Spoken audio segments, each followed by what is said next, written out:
The DOJ recently arrested a top executive from Bitslotto, a cryptocurrency exchange that allowed criminals to profit from ransomware, drug trafficking, and other illegal activity. Eun Young Choi is the director of the department's National Cryptocurrency Enforcement Team. Eun Young, welcome to the program. Thanks for having me, Mimi. So explain what happened in that Bitslotto case. What was the crime? How did you guys respond? Sure. As we allege in our charging instrument there, Bitslotto was an illicit cryptocurrency exchange that did not do what it was required to do under U.S. regulations. In fact, it was not licensed to operate, even though it did have U.S. customers in its base, and it did not follow the regulations that are required under the Bank Secrecy Act, including having things like a robust anti-money laundering program and know your customer policies. Now, what does that mean, really?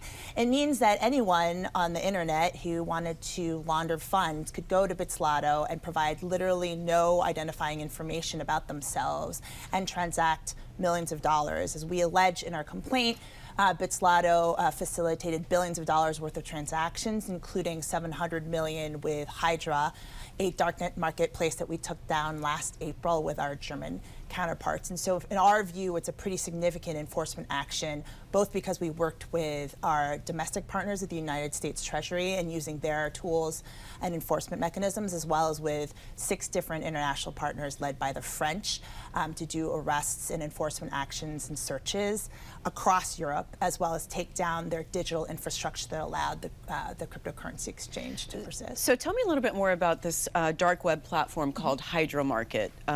They were involved in this. What role did they actually play with Bitslotto? As we allege, Hydra was a darknet marketplace that existed that sold all sorts of illicit contraband, including narcotics. And when we have set forth in our complaint is that at least $700 million of illicit transactions occurred between Hydra, the marketplace, and its users, as well as Bitslotto, which means it helped facilitate the transactions that were happening on Hydra. We say darknet marketplace, that just means it's a marketplace that's on the hidden web, where there's technology used to try to hide the true identities of the folks that are using that. So how significant is this case?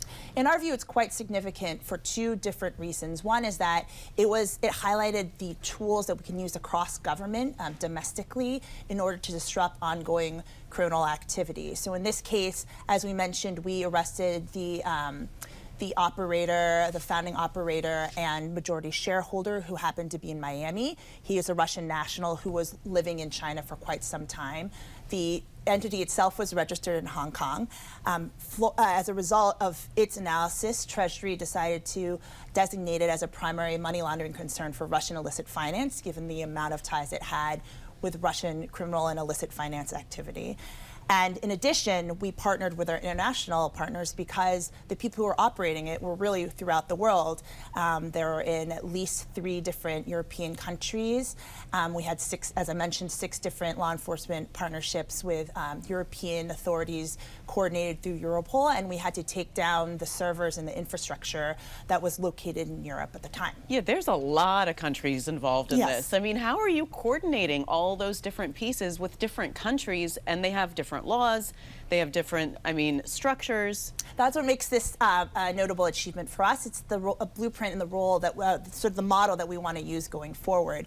The way that we do that is to just continue to build strong partnerships. We've been working in the cryptocurrency space in the Department of Justice since the advent of cryptocurrency, and even before that on international takedowns involving digital assets. And so we're in a place where we know who our partners are who can do this type of work, in instances in which we know that there are countries where we see a rise of illicit activity relating to digital assets.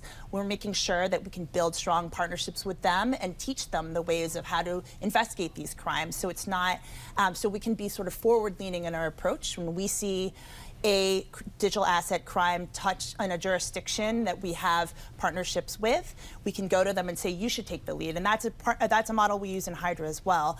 We were investigating Hydra. We realized that there were significant ties with the German jurisdiction, and they are excellent law enforcement partners, so they could take the lead on parts of that operation. Similarly, in Bitslotto, the same with our French partners. They are excellent at this type of work, and we knew that we could reach out to them to get the job done. So, Eun Young, what is it about digital currency that lends itself to criminal activity?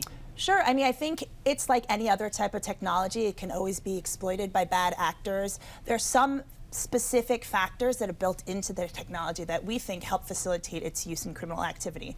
Among them is that it's created to avoid, or it was created to avoid financial intermediaries and allow for cross-border transactions that happen quite quickly without the capacity to reverse those transactions. So that means if you're a victim of a crypto crime, even if you realize that you've become a victim quite quickly, there's no way to reverse the transaction once you've sent that money.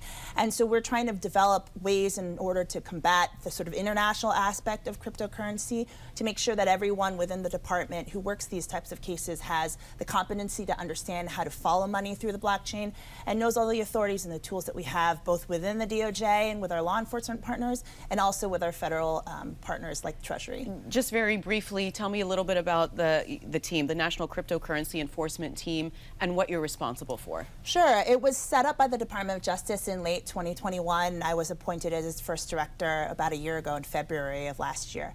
And the purpose of the team was a recognition from the department that we're now seeing digital assets touch upon all of our types of investigations in the criminal sphere, be it drug dealing, be it cybercrime, be it fraud against the American consumer retail public. So we need to make sure that we had a group of centralized subject matter experts drawn from across the department who specialize in money laundering, cybercrime, fraud, and a variety of other types of tools, who know how to do these cases to try to not only specialize in doing these types of disruptive activities that are about these platforms, but also to try to help train our workforce to do this job better. Eun Young, thank you so much for joining us. Great, thanks for having me.